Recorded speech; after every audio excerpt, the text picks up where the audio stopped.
It's a long weekend and many people are on the move or out socializing. Law enforcement authorities are out monitoring the roads in different parts of Mzansi. Our eNCA senior reporter Dasen Thathiah is traveling with eNCA 911 monitoring traffic and accidents for us. Now, Dasen, tell us where you are right now and what the traffic is looking like this evening. Well, it's been quiet up until this point, and we were in eNCA a short while ago, but as I'm sure you can hear now, and you'll also be able to get a visual through this front window, we are part of the team that is responding to an accident call that's come through in the Durban CBD. I'm with Gary Paul of eNCA 911 and his team. So the details for now are fairly sketchy, and we were commenting earlier that, you know, it had been a quiet night up until this point. I just want to bring Gary into this just to share some of the details with us. Gary, tell me about the call that you received and what are we expecting to find when we get there? The information we have at this stage, it's a single motor vehicle that's overturned. Occupants have been ejected from the vehicle and assistance has been requested by the local law enforcement agencies. So we should be there in the next less than 5 minutes. Just talk to me about what happens from the moment these types of calls come in through to your call center or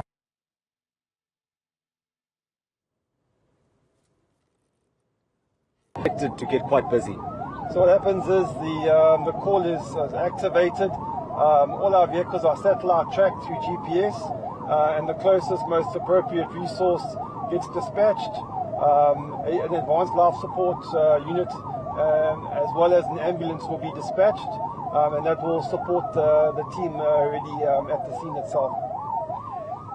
And the teams that would then respond to this type of incident, especially now with the very sketchy details that you normally get, who would it be, and how do you know who needs to get there? A standard activation would be an ambulance and the advanced life support response vehicle. That's a turnout to all high priority incidents like gunshots, motor vehicle accidents, pedestrian vehicle accident, anything that's life-threatening will be activated with those two resources. You know, I think the important things about what we're doing now is that we're able to give our viewers a sense of exactly what it's like in the lives of paramedics when we ride along with you guys. But something disturbing that I noticed a little while ago was some of the vehicles, or at least the bakkie that was in front of us, trying to latch on to this response vehicle. Is this a common occurrence? And it looks quite dangerous. Unfortunately, it is. They utilize our lights and sirens and our free flow of traffic behind us to try and get through intersections and busy roads. So unfortunately, it is a common occurrence, and it's something that's extremely frustrating.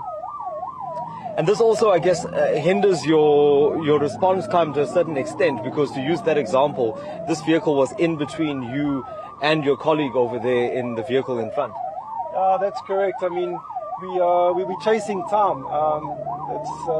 We want to get there as soon as possible. We want to get there and provide the life-saving care, and we're hindered by obstructive drivers, and it's really not good.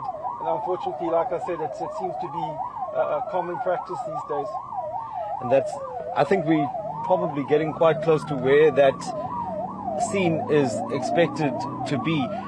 I think something else that's probably really difficult to work with is the information that comes through in the first few minutes after an accident, you know, is that people are not necessarily trained to give you all of the information that you need to get to where you need to get to potentially save lives.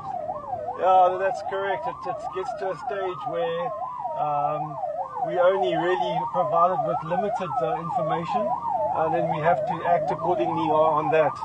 So yeah, we're just trying to find the scene at the moment.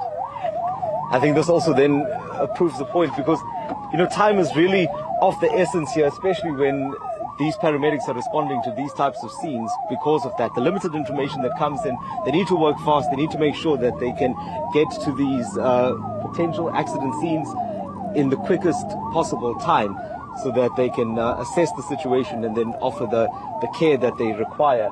Up until this point, as I was saying earlier, it has been a fairly quiet night. We've been across Durban, we've been to Mhlanga, we went down to the south. We've been traveling since about 2 o'clock today.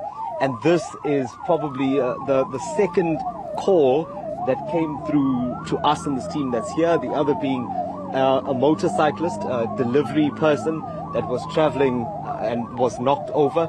That was earlier this afternoon. But this report now of a motor vehicle accident coming through a short while ago is the first serious call that we've received while we've been out.